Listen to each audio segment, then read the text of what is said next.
10% అంటే 50% క్యాప్ ఉండకూడదని 3:2 జడ్జిమెంట్ ఉంది. 3:2 బెంచ్ జడ్జిమెంట్ ఏమని ఇచ్చిందంటే 50% క్యాప్ దాటొచ్చు.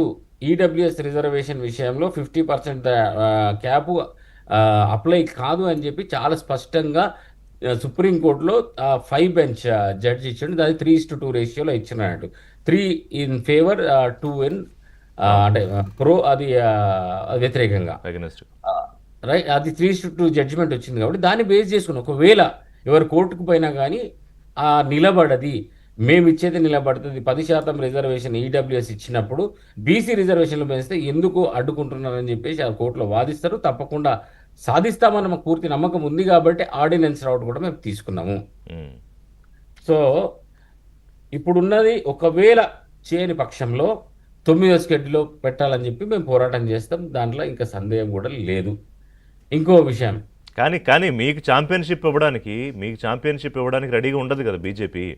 ఇప్పుడు ఇది అవును చేశారనుకోండి, ఆబ్వియస్ గేమ్ ఉంటారు చేంజర్ కానీ తెలంగాణ రాజకీయాల్లో. ఈ బీసీ రిజర్వేషన్లు అమల్లోకి వస్తే ఇది game changer of Telangana politics.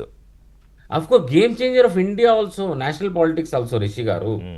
This is going to impact across the country. మళ్ళీ ప్రతి రాష్ట్రంలో కూడా ఆ డిమాండ్ వస్తుంది. అవును. ఇప్పుడు మెజారిటీ రాష్ట్రాల్లో భారతీయ జనతా పార్టీ అధికారంలో ఉన్నప్పుడు అక్కడ ఉన్న ఓబీసీలు వాళ్ళు మాకు రిజర్వేషన్లు పెంచాలి కదా అని చెప్పేసి అక్కడ పోరాటాలు వస్తాయి కదా.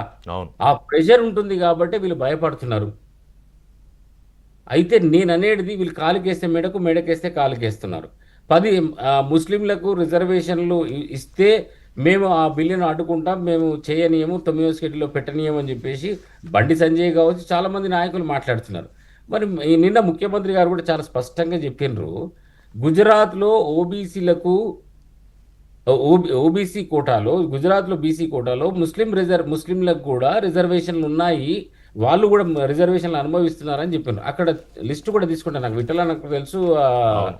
మన విఠలన్న బఫన్, డఫర్, ఫకీరు, గాంచి అంటే ఇవాళ మోడీ కులమే, అంటే మోడీ వృత్తి, మోడీ కులం ఏదైతే వృత్తి చేస్తుందో, ఏ వృత్తిలో ఉన్నారో ముస్లింలలో కూడా ఆ వృత్తి చేసుకున్న బ్రతికే గాంచి కూడా ఇవాళ ముస్లింల రిజర్వేషన్లు అక్కడ అనుభవిస్తున్నారు గుజరాత్లో. అదే ఇంకా కాకుండా ఇంకా ఇంకా ఇంకా కొన్ని రాష్ట్రాలు ఉన్నాయి అనిల్ గారు. ఇప్పుడు వెస్ట్ బెంగాల్ ఉంది, బీహార్ అవును, ఉంది.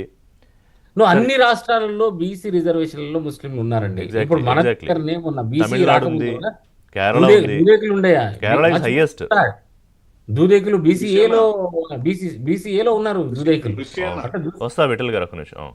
అయితే కాలికేస్తే మెడకు, మెడకేస్తే కాలికేయడం వీళ్ళకు అంటే ఒక్కటండి. ఇవాళ కాంగ్రెస్ పార్టీ చిత్తశుద్ధితో పనిచేస్తుంది. వీళ్ళకి ఇక్కడ ముఖ్యమంత్రి గారు చిత్తశుద్ధి ఆయన ఇచ్చిన మాట కట్టుబడి ఇవాళ రిజర్వేషన్లు 42% చేస్తా అన్నాం, దాంట్లో చట్టం చేసినాం, అన్నీ కూడా పకడ్బందీగా చేసినాం.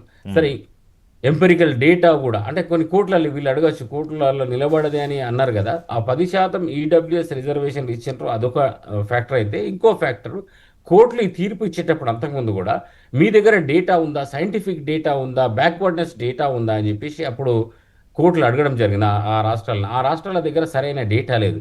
అవి కూడా పరిగణనలో తీసుకొని అన్ని ఫ్యాక్టర్స్, అన్ని పారామీటర్స్ ఈ సర్వేలో ఇంక్లూడ్ చేసి ఇవాళ రేపు పొద్దున కోర్టు ఏది అడిగినా కానీ, ఫర్ ఎగ్జాంపుల్ పొలిటికల్ బ్యాక్వర్డ్నెస్ ఎంత ఉంది, సోషల్ బ్యాక్వర్డ్నెస్ ఎంత ఉంది, ఎకనామికల్ బ్యాక్వర్డ్నెస్ ఎంత ఉంది, ఎడ్యుకేషన్ బ్యాక్వర్డ్నెస్ ఎంత ఉంది, ఇవన్నీ కూడా ఆ ఫ్యాక్టర్స్, ఆ పారామీటర్స్ అన్ని మా దగ్గర ఆల్ ఆస్పెక్ట్స్ లో డేటా తోటి ఫైట్ కి రెడీగా ఉన్నారు.